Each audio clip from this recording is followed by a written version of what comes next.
नमस्कार दोस्तों, आप सभी का हार्दिक स्वागत है हमारे चैनल क्रोसेंट एस्ट्रो पे। आप सभी को धनतेरस की हार्दिक शुभकामनाएं। धनतेरस के दिन को बहुत ही शुभ माना जाता है।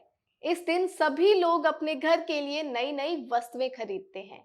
अगर आप इस दिन घर के लिए नई वस्तुएं खरीदते हैं तो उससे आपको 13 गुना लाभ प्राप्त होता है।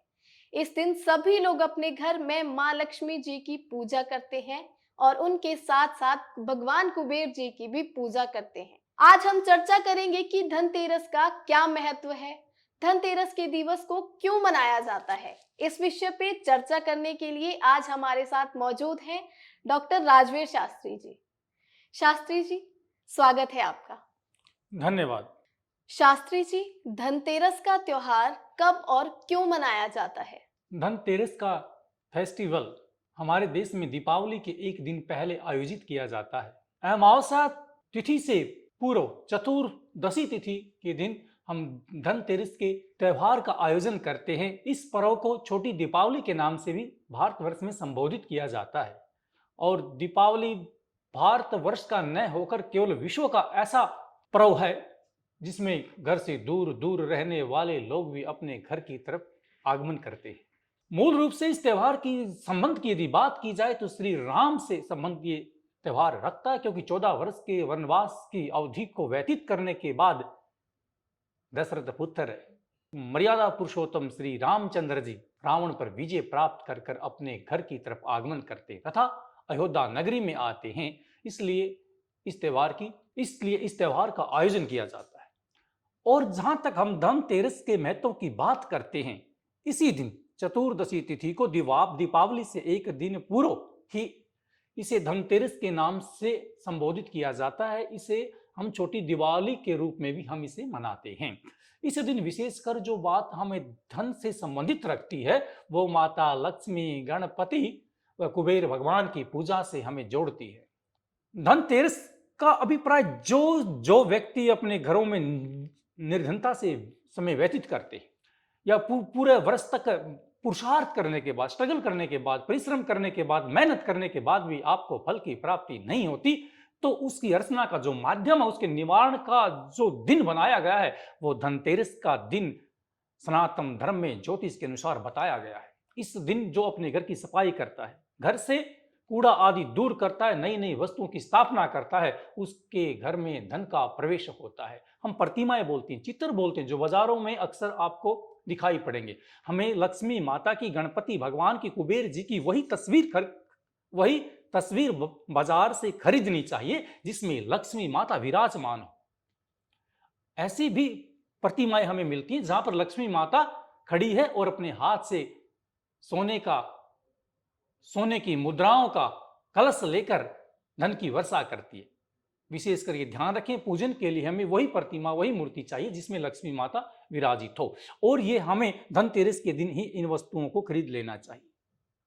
अनेकों ऐसे बिंदु हैं जिनको इस दिन हमें खरीदने से हमारे घर में धन की बरकत होती है, संपत्ति आती है, अर्थ में कभी हानि नहीं होती, और हमारी आय में किसी प्रकार की विपत्ति, संकट या कमी कभी भी नहीं पड़ती। हमारे धन में नित्य वृद्धि होती है।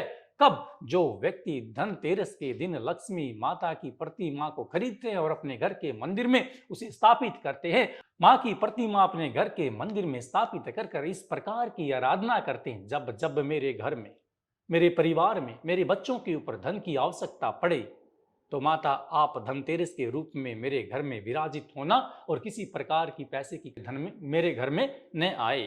ऐसे भाव रखकर हमें धनतेरस के त्योहार को मनाना चाहिए। कुबेर भगवान की पूजा करनी चाहिए, क्योंकि देवताओं के एक देव हैं जिसे हम खजांची कहते हैं। जिस प्रकार से राज्य सरकार या राष्ट्रीय सरकार किसी को मंत्री के पद को देती है तो उसे हम वित्त मंत्री कहते हैं।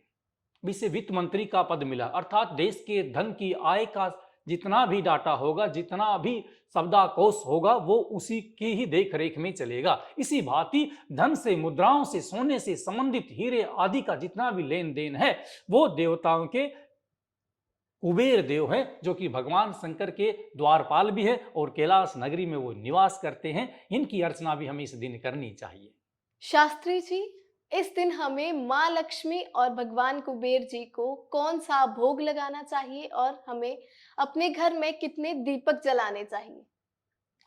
सर्वप्रथम हम प्रसाद तथा भोग की बात करते हैं। इस दिन आप गुजरी, जिसे खेल खिलौने बोलते हैं, पतासे, हलवे का भोग आप माता व कुबेर भगवान के लिए लगाएं, इससे अति प्रसन्न होते हैं। इसके साथ में खील भी हमें लेकर आनी, मीठी और फीकी खीलें जो कि गुजरी के अंदर स्थापित करें, और छोटी गड़वी होती हैं जो मिट्टी की बनी हुई होती, छोटे छोटे पात्र से घट भी बोलते हैं, उनके अंदर गुजरी स्थापित करें और उनके अंदर ही हमें खील डाल देनी चाहिए, जो कि घर के छोटे बच्चों को प्रसाद के रूप में वितरण कर देनी चाहिए। वैसे सामान्य रूप से हम इस दिन घर में मिठाई भी लेकर आते हैं विभिन्न प्रकार की, उन मिठाई का भी प्रसाद के रूप में मिष्ठान का हम भोग माता को और कुबेर भगवान को लगा सकते हैं। इससे भी हमें अति फल की प्राप्ति होती है और घर में सुख शांति बनी रहती है। जिस प्रकार मिष्ठान एक मिष्ट भाव तथा प्रेम का प्रतीक है, इसी तरह से देव भी हमें प्रेमात्मक आशीर्वाद देते, हमारे ऊपर अपनी कृपा दृष्टि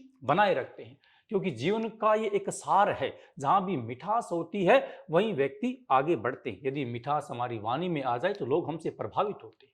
यदि हमारी वाणी के ऊपर हमेशा कटु शब्द रहेंगे तो घर के बच्चे भी हमारे पास नहीं आते, वो बच्चा भी हमसे भयभीत होता है। तथा एक बाल्यकाल से एक बच्चा भी हमारे मिठास भाव को समझता है, उसे लगन दिखाता है। यदि आप छोटे बच्चे को कोई हाथ में नित्य जाकर टॉफी देते हो तो बच्चा अगले दिन आपकी तरफ देखने लग जाता है कि ये आज भी मेरे लिए टॉफी लेकर आए। संबंध किससे? मिठास से है। इसलिए मिष्ठान का भोग परमात्मा को लगाया जाता है, और मिष्ठान का जो संबंध है वो प्रेम से है। प्रेम का संबंध है तरलता के साथ में। तरल क्या है? पानी है, द्रव्य है। जिस प्रकार से जब एक व्यक्ति का जन्म होता है तो उसके मुख में सबसे पहले हम देखते हैं तो जिह्वा होती है, दांत नहीं होते। लेकिन कुछ समय के पश्चात उसके मुख में 2.5-3 वर्ष की अवस्था में होता है तो दांत आने शुरू हो जाते हैं। दांतों की उपज के बाद, और जब हम देखते हैं व्यक्ति जब सनी वृद्ध अवस्था में जाता है तो उसके मुख से पहले वो दांत ही टूट कर गिरते हैं, उसकी जाड़ ही बाहर निकल जाती है, लेकिन जिह्वा वहीं पर होती है।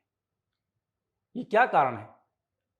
क्योंकि दांत जो है वो कटु है, कठोर है, और जो चीज कठोर होती है वो टूट जाती है, क्षीण हो जाती है। और जिह्वा जो हमारी है वो नरम है, वो जल में रहती है, और उसका जो स्वभाव है वो मिष्ठान से युक्त है। वो प्रत्येक वस्तु का टेस्ट हमें बताती है। इसलिए जो जितनी सरलता और तरल भाव में रहेगा उसी की आयु लंबी होगी। इसलिए परमात्मा का जो भोग लगाया जाता है मिष्ठान युक्त लगाया जाता है, कटु का प्रयोग वहां पर नहीं होता। और इस दिन हम पूजा अर्चना की जब बात करते हैं तो धनतेरस के दिन हमें अपने घर में 5 दीपक लगाने चाहिए। 5 दीपकों के विभिन्न स्थान होते हैं। जिस प्रकार से पहला जब हम दीपक लगाते हैं, घर में जो पूजन घर होता है, एक दीपक हमें घर के मंदिर में स्थापित करना चाहिए, द्वितीय दीपक हमें अपनी रसोई में स्थापित करना चाहिए, और तीसरा दीपक हमें जहां घर में जल रखते हैं, जहां घर में आपका वाटर कूलर का संबंध है, जहां पानी का संबंध है, उस स्थान पर हमें तीसरा दीपक रखना चाहिए। चतुर्थ दीपक हमें अपने घर के द्वार के बाहर लगाना चाहिए, और 5वां जो दीपक है बरगद या पीपल के पेड़ के नीचे जाकर लगाना चाहिए। इस प्रकार 5 दीपकों का लगाया जाना धनतेरस के दिन अति उत्तम बताया गया है। शास्त्री जी, धनतेरस के दिन हम नई नई वस्तुएं क्यों खरीदते हैं? धनतेरस के दिन नई वस्तुओं को खरीदने से हमारा तात्पर्य यह है कि हमारे घर में संपूर्ण वर्ष तक नई नई वस्तुओं के, नई नई मेहमानों का आगमन होता रहे। क्योंकि जो जीवन है, जो संबंध है नूनता के साथ में, नवीनता के साथ में है। जर्जर पुराना वृद्ध शरीर होने के बाद इस शरीर से भी कोई लगाव नहीं करता। जब काया ही इतनी हमसे निरर्थक हो जाती है तो पुरानी वस्तुओं का भी वहां से दूर करना अति आवश्यक है। जो वस्तुएं टूट गई हैं, खंडित हो गई, खराब हो गई हैं, उन वस्तुओं को हमें घर से दूर करना चाहिए। इससे दिवाला घर से दूर चला जाता है। दिवाला अभिप्राय होता है निर्धनता, जिसे हम देसी भाषा में टोटा भी कहते हैं। निर्धनता जो दोष है वो हमारा दूर होता है। विशेषकर इस दिन हमें बर्तन खरीदने चाहिए, सोना चांदी भी खरीदना चाहिए, और झाड़ू भी खरीदनी चाहिए, क्योंकि झाड़ू का जो संबंध है साक्षात लक्ष्मी देवी के साथ में है। क्योंकि बुराई जब घर से बाहर जाती है, घर साफ स्वच्छ होता है। जिस घर में स्वच्छता रहती है उस घर में हमेशा लक्ष्मी माता निवास करती है। अन्यथा जहां सफाई नहीं होती, यत्र तत्र घर का सामान बिखरा रहता है।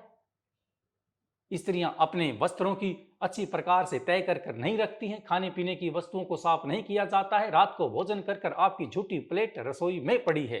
सुबह तक वो बर्तन भी आपके घर में निर्धनता का आगमन करते हैं। आपके ऊपर पाप का आभार बढ़ जाता है।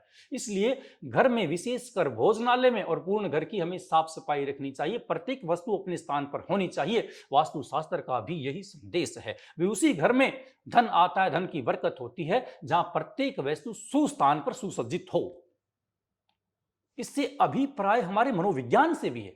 यह विषय हमारे अनुशासन से भी महत्व रखता है, क्योंकि जब घर में प्रत्येक वस्तु निश्चित स्थान पर होगी तो उस घर के व्यक्ति भी अनुशासन प्रिय होंगे, और जो लोग अनुशासन में होते हैं वो माता लक्ष्मी के अति प्रिय होते हैं।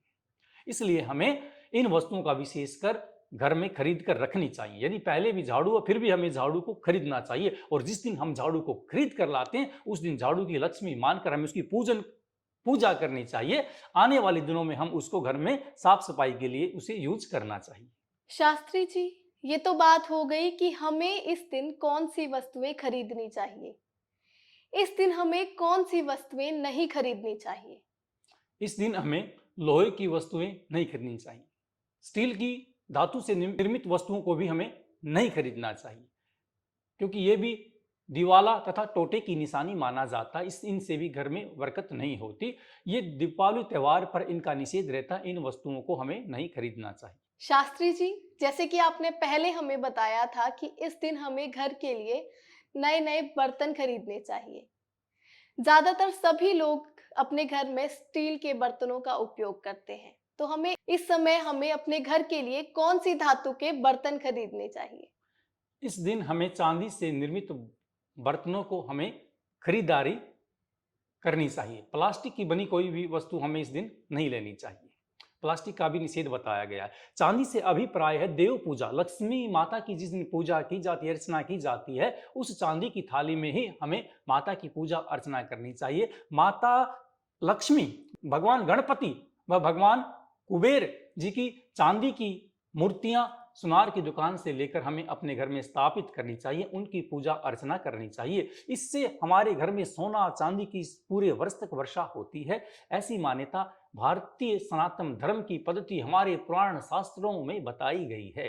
इसका जो अनुसरण करते हैं, ऐसे धनतेरस के दिन जो प्रतिमाएं सोने या चांदी की धातु को खरीद कर लेकर आते हैं, उनके घर में कुबेर देवता का आशीर्वाद सर्वदा बना रहता है। शास्त्री जी, धनतेरस के दिन हमें किन बातों का खास ध्यान देना चाहिए? धनतेरस के दिन हमें कोई भी पुराना सामान अपने घर में नहीं लेकर आना चाहिए। प्रातःकाल स्नान करना चाहिए। बाल वृद्ध सभी का स्नान होना चाहिए। जल और पंचा अमृत का घर में पान होना चाहिए। और उसी दिन हमें पूर्ण घर की साफ सफाई करवा देनी चाहिए। यदि आपने अपने घर की सजावट के लिए कोई सामग्री खरीद कर लानी है, लड़ी आदि, दीपक आदि, मिट्टी से बने दीप, वो सारा सामान हमें इसी दिन खरीद कर रख लेना चाहिए।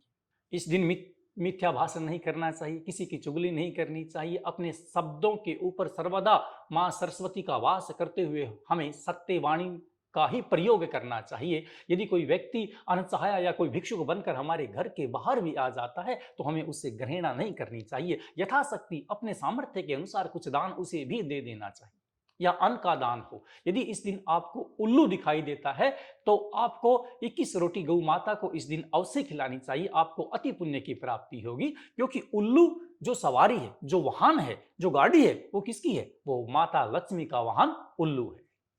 प्रत्येक देवता की अपनी अपनी भिन्न भिन्न प्रकार की सवारियां हैं। माता शेरा वाली शेर पर विराजमान है। भोले भंडारी भी एक नंदी बैल के ऊपर सवार होकर चलते हैं। गणपति भी मूषक की सवारी विराजते, एक चूहे के ऊपर विराजित रहते हैं। कार्तिक भगवान मयूर के ऊपर विराजित रहते हैं। कितना अतुलनीय अद्भुत स्नेह है। प्रत्येक जीव हमारे देवताओं के साथ जुड़ा हुआ है। ये भारतीय संस्कृति है जो किसी जीव को नश्वर या निरर्थक या उसको नष्ट करने के लिए नहीं मानती। ये समय के उपयोगिता की बात है। आज जमाना कितना परिवर्तनशील है। कभी मुर्गे का जो संबंध था वो ब्राह्मण के घर से था, जो 4 बजे उठकर नित्य वादन करता था, बोलता था, एक घड़ी का काम करता था। लेकिन आज जब मुर्गे की स्थिति देखते हैं तो बाजारों में घूमता हुआ मिलेगा आपको। ये क्या है? क्योंकि उसके दोष के कारण, उसके पाप के कारण गौतम ऋषि ने उसे शापित किया। इसलिए उसका सम्मान घट गया। जब जब भी इस प्रकृति के ऊपर अपने भाव के अंदर या गलत रास्ते को अपनाता, पाप के मार्ग पर जाता या बुरे व्यक्ति का साथ देता है। बुराई इंद्र ने की, पाप इंद्र ने किया, लेकिन इंद्र का साथ मुर्गे ने दिया, इसलिए उसका जन्म ब्राह्मण से हटकर और उसके बोलने की जो कला, जो शक्ति थी 4 बजे, वो समाप्त होगी। आज मुर्गा दिन में भी बोल पड़ता, अब उसका कोई विश्वास नहीं करता। उसने अपने विश्वास को समाप्त कर दिया। ये क्यों हुआ? क्योंकि पाप चरण से जब जब हम पाप के मार्ग पर चलते हैं, इस प्रकृति के ऊपर आज तक कोई भी ऐसा व्यक्ति पैदा नहीं हुआ, चाहे वो खुद भगवान श्री राम ही क्यों ना हो, देवकी नंदन भगवान श्री कृष्ण ही क्यों ना हो, जो इस प्रकृति पे आएगा, जैसा कर्म करेगा उसका फल उसको भोगना पड़ेगा। कर्म के विधान से, भगवान के डंडे से कोई व्यक्ति नहीं बच सकता। इसलिए हमें अपने भाव को संयम में रखकर भगवान को प्रणाम करते हुए समय को व्यतीत करना चाहिए और इस पृथ्वी लोक के प्रत्येक जीव का सम्मान करना चाहिए। इस पृथ्वी लोक के ऊपर कोई भी व्यक्ति बुरा नहीं है। बुरे हैं तो हमारे विचार है, हमारे सोचने का तरीका है। व्यक्ति कभी बुरा नहीं होता। जिसे परमात्मा ने बनाया है वो बुरा किस प्रकार से हो सकता है? ये तो हमारे मन के भाव है। शास्त्री जी, धनतेरस के बारे में हमें और हमारे दर्शकों को ढेर सारा ज्ञान देने के लिए आपका बहुत बहुत धन्यवाद। अभिवादन करते हैं आपका। अगर आप भी अपने घर में सुख और शांति चाहते हैं और अपने ऊपर माँ लक्ष्मी जी का आशीर्वाद बनाए रखना चाहते हैं, तो धनतेरस के दिन आप भी नई नई वस्तुएं अपने घर के लिए अवश्य खरीदें। ऐसी ही नई नई जानकारी को जानने के लिए हमारे साथ जुड़े रहिए क्रोसेंट एस्ट्रो पर। धन्यवाद।